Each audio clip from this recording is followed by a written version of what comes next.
जय भीम। नमस्कार। आप देख रहे हैं बहुजन नायक। आज हम बाबा साहब द्वारा लिखित पुस्तक वेटिंग फॉर वीजा में जो बाबा साहब ने अपनी तीसरी घटना का वर्णन किया है उसका हम आपके साथ साझा करेंगे और उन्हीं के शब्दों में हम आपको बताएंगे। बाबा साहब कहते हैं कि सन 1934 में दलित वर्ग के आंदोलन कि मेरे कुछ साथियों ने इच्छा व्यक्त की कि अगर मैं उनके साथ चलने को तैयार हूं तो वे दर्शनीय स्थल देखना जाना चाहेंगे। मैं सहमत हो गया। यह तय हुआ कि हम अपने कार्यक्रम में बेरुल की बौद्ध गुफाओं को हर हाल में सम्मिलित करेंगे। कार्यक्रम यह बना कि मैं नासिक जाऊंगा और बाकी लोग वहीं पर मिलेंगे। बेरुल जाने के लिए हमें औरंगाबाद पहुंचना था। औरंगाबाद कस्बा हैदराबाद के मुस्लिम राज्य में आता है और निज़ाम की रियासत का एक हिस्सा है। औरंगाबाद जाते समय हमें एक और कस्बे दौलताबाद से होकर गुजरना पड़ा था। यह कस्बा भी हैदराबाद राज्य में आता है। दौलताबाद एक ऐतिहासिक स्थान है और कभी एक प्रसिद्ध हिंदू राजा रामदेव राय की राजधानी हुआ करती थी। दौलताबाद का किला एक प्राचीन ऐतिहासिक स्मारक है और उस क्षेत्र में आने वाला कोई भी पर्यटक इसे देखने अवश्य जाता है। इसलिए हम लोगों ने भी अपने कार्यक्रम में दौलताबाद का किला देखना सम्मिलित कर लिया। हमने कुछ बसें और पर्यटन कारें किराए पर ली। हम कोई 30 लोग थे। हम नासिक से येवला के लिए चले क्योंकि औरंगाबाद मार्ग में ही येवला पड़ता है। हमारे इस पर्यटन कार्यक्रम की घोषणा नहीं की गई थी और ऐसा हमने जानबूझकर किया था। हम अपनी पहचान छिपाते हुए यात्रा करना चाहते थे क्योंकि हम उन कठिनाइयों से बचना चाहते थे जो एक अछूत पर्यटक को देश के अन्य भागों में झेलना पड़ता है। हमने केवल उन केंद्रों में अपने लोगों को सूचना दी थी जहां हमें रुकने का फैसला किया था। इसलिए यद्यपि हम मार्ग में निज़ाम की रियासत के कई गांवों से गुजरे फिर भी हमारा कोई आदमी वहां हमसे मिलने नहीं आया। दौलताबाद की स्थिति स्वाभाविक तौर पर भिन्न थी।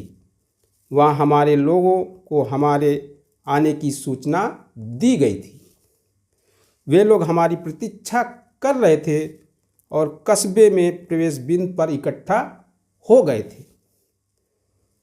उन्होंने हमसे आग्रह किया कि हम पहले उतरकर चाय नाश्ता कर लें और फिर किला देखने जाएं, किंतु हमने उनका आग्रह स्वीकार नहीं किया और हमें चाय पीने की तो बहुत इच्छा हो रही थी, किंतु हम चाहते थे हमारे पास सूरज ढलने से पहले किला देखने का पर्याप्त समय हो। इसलिए हम सीधे किले चले गए और अपने लोगों से कह दिया कि हम लौटकर चाय पिएंगे। हमने अपने ड्राइवर से आगे बढ़ने को कहा और कुछ मिनटों में हम किले के फाटक पर पहुंच गए।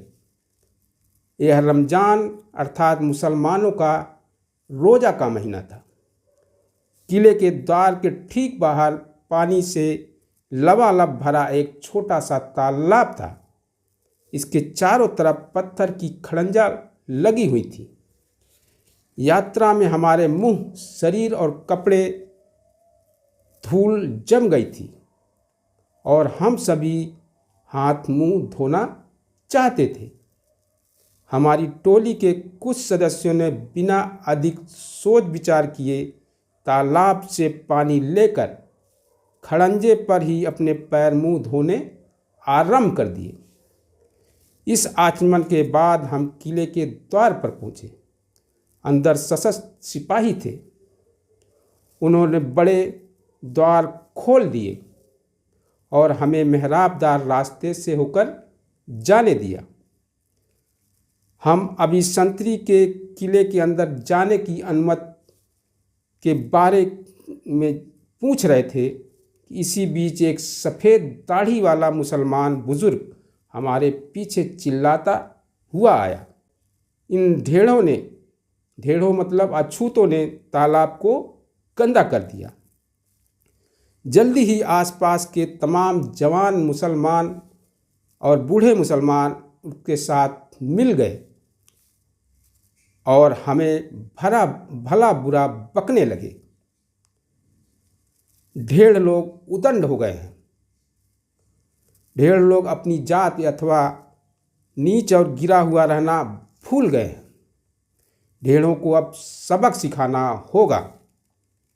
उनके इरादे भयंकर दिखाई दे रहे थे। हमने उनसे कहा, हम बाहरी लोग हैं और हमें यहाँ के रिवाज की जानकारी नहीं है। उन लोगों ने अपना क्रोध वहीं के अछूतों पर उतार दिया तो तब तक किले के द्वार पर जो आ पहुँचे थे। तुमने इन बाहरी लोगों को क्यों नहीं बताया कि अछूत लोग इस तालाब के पानी का उपयोग नहीं कर सकते? वे स्थानीय लोगों ने बार बार यही प्रश्न कर रहे थे। बेचारे लोग, जब हमने तालाब में हाथ मुँह धोए तब वे लोग वहाँ नहीं थे। वास्तव में यह हमारी ही गलती थी कि हमने बिना किसी से पूछे तालाब के पानी का उपयोग कर लिया। उन लोगों ने कहा कि यह उनकी गलती नहीं थी, लेकिन मुसलमान कोई स्पष्टीकरण सुनने को तैयार नहीं थे। वे उन लोगों को और हमें भला बुरा कहे जा रहे थे। वे इतनी भद्दी भद्दी गालियां दे रहे थे कि हमें भी गुस्सा आ गया। स्थिति यह हो गई कि अब वहाँ दंगा और एकाध का खून भी हो सकता था। अतः हमें अपने आप पर काबू करना पड़ा और हम नहीं चाहते थे कि हम किसी आपराधिक पचड़े में पड़े और इस कारण हमारी यात्रा बीच में ही समाप्त हो जाए। उस भीड़ में एक मुसलमान युवक बार बार यही कहे जा रहा था कि प्रत्येक को अपने अपने मजहब पर चलना चाहिए। उसका कहने का आशय यह था कि अछूतों को किसी भी स्थिति में सार्वजनिक तालाब से पानी नहीं लेना चाहिए। मेरा धैर्य टूट चुका था। मैंने थोड़ा आक्रोश प्रकट करते हुए उससे पूछा, तो तुम्हारा मजहब तुम्हें यही सिखाता है? क्या कोई अछूत मुसलमान हो जाए तो क्या तब भी तुम उसे तालाब से पानी नहीं लेने दोगे? इन सीधे सीधे प्रश्नों का मुसलमानों पर कुछ प्रभाव होता दिखाई दिया। उनसे कोई उत्तर देते नहीं बना और वे चुपचाप खड़े रहे। मैंने संतरी की तरफ मुड़ते हुए गुस्से में कहा, हम किले में जा सकते हैं या नहीं बताओ, क्योंकि अगर हम नहीं जा सकते हैं तो फिर यहाँ हम रुकना नहीं चाहेंगे। संतरी ने मेरा नाम पूछा और मैंने एक पर्ची पर अपना नाम लिखकर दे दिया। वह पर्ची लेकर अंदर सुपरिटेंडेंट के पास चला गया और बाहर आया। उसने हमसे कहा कि हम किले में जा सकते हैं, लेकिन वहाँ कहीं भी हम पानी को हाथ नहीं लगा सकते और एक सशस्त्र सिपाही को हमारे साथ कर दिया गया ताकि हम इस आदेश का उल्लंघन न करें।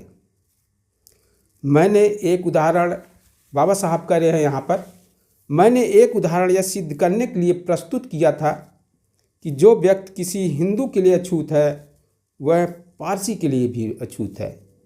यहाँ इसी प्रकार एक और उदाहरण ये प्रदर्शित होता है कि जो व्यक्ति एक हिंदू के लिए अछूत है वह एक मुसलमान के लिए भी अछूत है।